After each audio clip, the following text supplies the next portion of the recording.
So talk to me about this confession, because we heard about Grandma Tifany's confession. It sounded more like we weren't sure. She indicated her responsibility. This is entirely different. Yeah, this was much, much clearer, Ashley. We know that investigators were out at Paul Grice's house yesterday, and he lives not very far from where the bodies were discovered, by the way.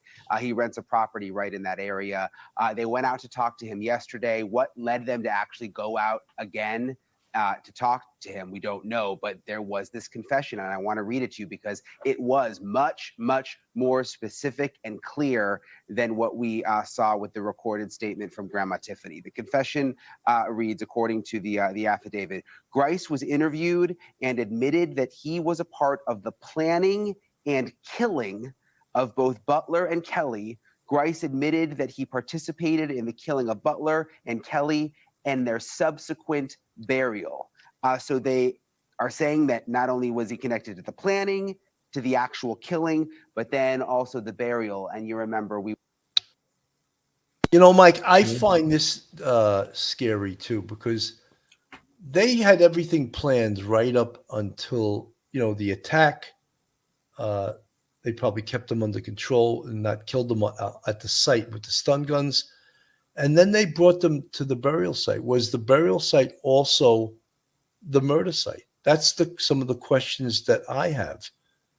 Let's not forget, they buried them 10 feet deep, covered them with concrete, and then with hay, so that when they covered up the graves, cows would trample over and eat the hay, and you wouldn't see that the land was disturbed.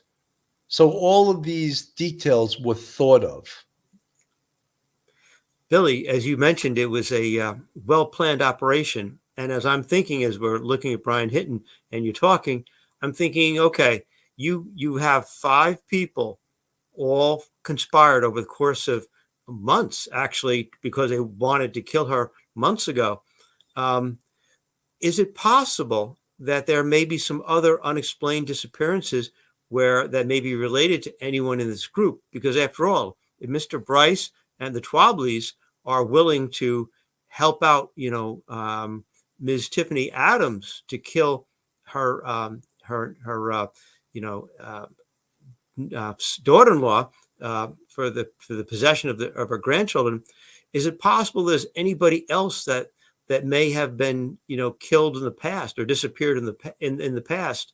Because if you're willing to do this, was this a one-off operation, or has there ever been anyone else, say in the past couple of years, that may have suddenly disappeared from the area? So if I was the police, if I was the Oklahoma State Bureau of Investigation, I'd want to go through all the surrounding counties and see if they've got any sort of records of unusual disappearances, unexplained disappearances, and to see if there's any thought that maybe this group may have been responsible for other capital murders in this area, because I don't think this is a one-off.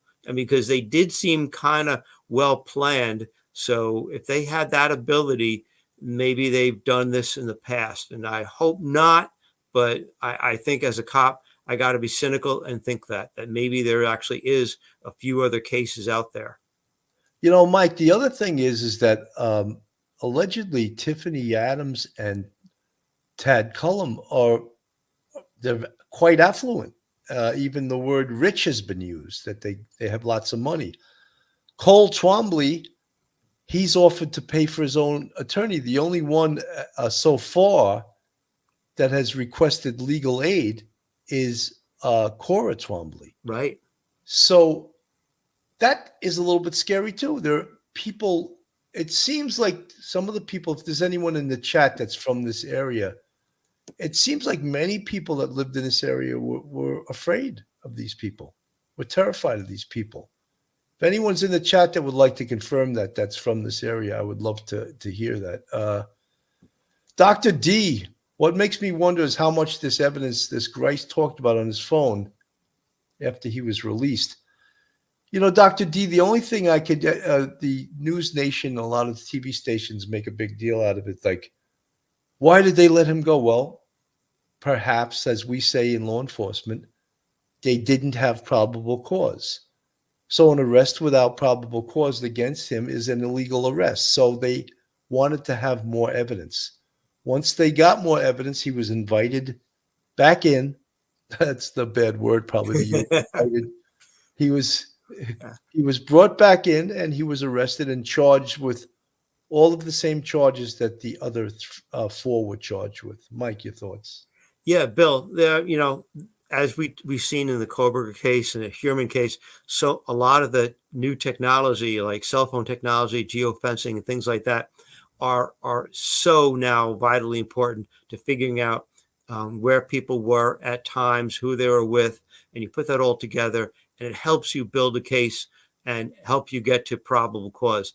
I'm thinking that they had a lot of information first on the grandmother and Cole and the Twobleys, and then they were just maybe waiting for a little bit more confirmation information on this fifth guy, and they didn't have it at the time. They wanted to talk to him. You want to talk to him quickly while everything's fresh.